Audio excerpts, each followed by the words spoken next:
Hello, good morning, good afternoon, everyone. I am happy to talk to you today during our Tuesday live about focus. And why I chose to do this is because somebody asked me one time, what is the most important thing in having a great conversation? And my response was your ability to focus. To focus, to be present, to focus, to stay in the conversation as long as needed, is that mental capacity that you are going to exercise in order to stay in a conversation. And with that, it's going to be, obviously, you're going to have better listening skills and everything else. You're going to be there, not anywhere else. And you'll be able to have a great conversation. So when I remember about that, I just realized that, yes, while probably everybody would say listening skills are the most important, and I'm not saying they're not, I'm just saying that if you're not able to focus, you're not going to get great results. So let's talk about what is focus. So if you think about focus, what comes to your mind? Because sometimes, and if you think about focus, you could also think about distraction and how quickly are you distracted by doing what you probably want to make up in your mind that you are going to do. So you kind of have to make an agreement. And if you have a focus and agreement on doing something or committed to be with someone and exercise attention in that moment, you are going to create an amazing time and an amazing result. So let's look at focus. So it's going to be, it's your ability to concentrate. That's what it is. It's nothing else. It's how well can you concentrate on attention and mental effort on a specific task. That's what the definition of focus is. It's not complicated. It's just while it's also your ability to filtering out your distractions. So while you get able to concentrate, to stay concentrate in concentration and be there with someone present, you also be able to do, if you're going to perform a task, it doesn't matter, right? It's the same thing. You don't have to be with someone next to you. You just have to say that you are going to do a certain task and you're going to eliminate all the other distractions until that task is completed. It's very important because the neuroscience of focus shows up right now that our brain's attention, and if we don't understand how the brain's attention works, we won't be able to catch ourselves when we are not in the right mental zone, I should say, including the roles of those prefrontal cortex that we kind of talked about it, the prefrontal cortex, which is so important to be activated, and don't let the neurotransmitters that exist in our brain, like the dopamine, it's very important to keep you focused and stay focused. And think about how we also talked about in the past, how not to get hijacked by your primitive brain, which happens when you're just getting triggered in a conversation, for example, and when somebody's telling you something that gets you upset, for example. So that is a very important piece to contemplate on. And because if you're able to focus nowadays, you are going to be probably one of the top performers. There is nothing else that you need. You can learn anything else. You can just learn how to do a task in a perfection. But if your ability to concentrate, to conduct that task from A to Z when it's needed, it's not there, you're not going to be able to perform when people are relying on you, or when anything else that's needed to be given to someone, it's not going to make it to the deadline. So think about how important that is, and also take in consideration the fact that there are two types of focusing, right? So we want to differentiate to the fact that there is a task-focused kind of type, and then there's also the sustained focus. And when we think about the task focus, it's concentrated on a single task and just make sure it's getting done. And the second one, the sustained focus, it's one that's maintaining attention over a very extended, limited period of time. So you could just keep those things in mind, because I research shows that the number one issue we all have nowadays is because of this lack of focus.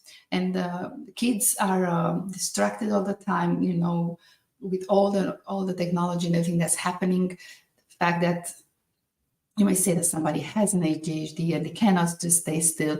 It's also coming from this exercise of concentration that we are not doing it anymore. And I remember when I was in my school, how important, how in the classes we had this moment and everybody had to concentrate and they learn how to filter the distractions so they can just do that task. And we were prompted by the teachers to do that exercise every day. And then when we grow up, right, and we start looking at how can we distract our mind from problems instead of tackling them and just solve them, we learn how to put things in the back of our mind and keep them there, and without realizing that they will go bigger, and that at one point that problem that is not solved in your brain, it's going to continue to look for the solutions, and your brain is pretty much getting exhausted, and you're getting more in different mood that you're supposed to be, just because you have those things running behind your back, and it's like this computer which I have in front of me right now, which can collapse anytime because I have so many things running on the CPU, right? It's just like that, if you can take that analogy. So you could start learning how to focus. You could just think about how can you prioritize things in a better way. You could use that Eisenhower matrix that is very useful, and looking at what's urgent, what's important, and how can you decide on a timeline, and how can you redirect things, delegate some stuff so you can actually do first what is urgent and important, and then stay in the quadrant where things are important but not necessarily so urgent, so you can work on them and give them your 100% attention one at a time. I know it says that we are multitasking, and even on there is a requirement when you look for job description, is your ability to multitask. Well, that is so wrong that I don't even know how HR approved to be put on the paper.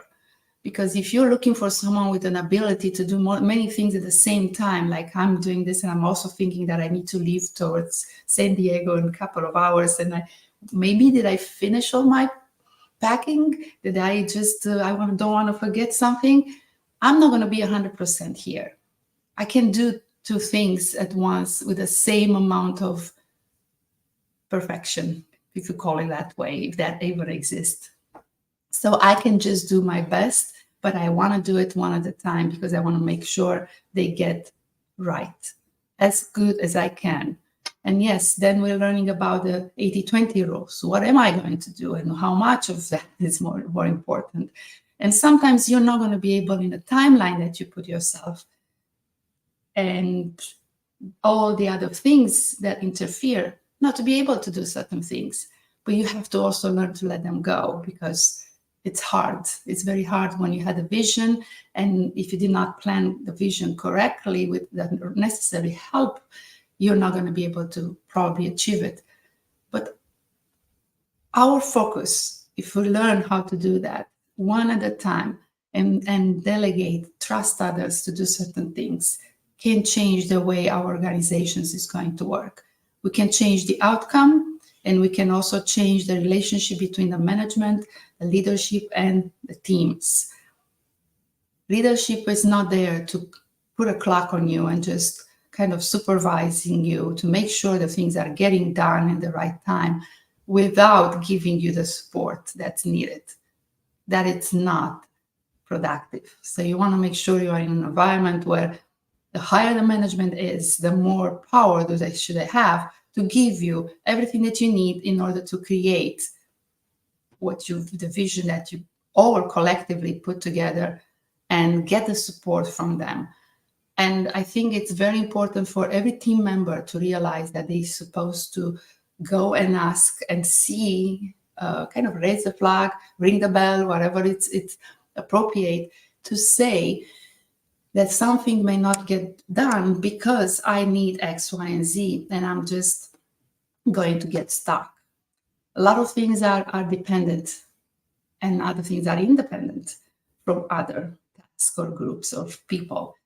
So we are living in a beautiful, complex world that we're supposed to enjoy using our ability and our strengths. But if we're not focusing on the first time on what is important to create, what is that vision that we all want to get so excited about it, because if we don't get excited, if it's something that everybody else does, we may not get that much power, internal power, to actually make it happen.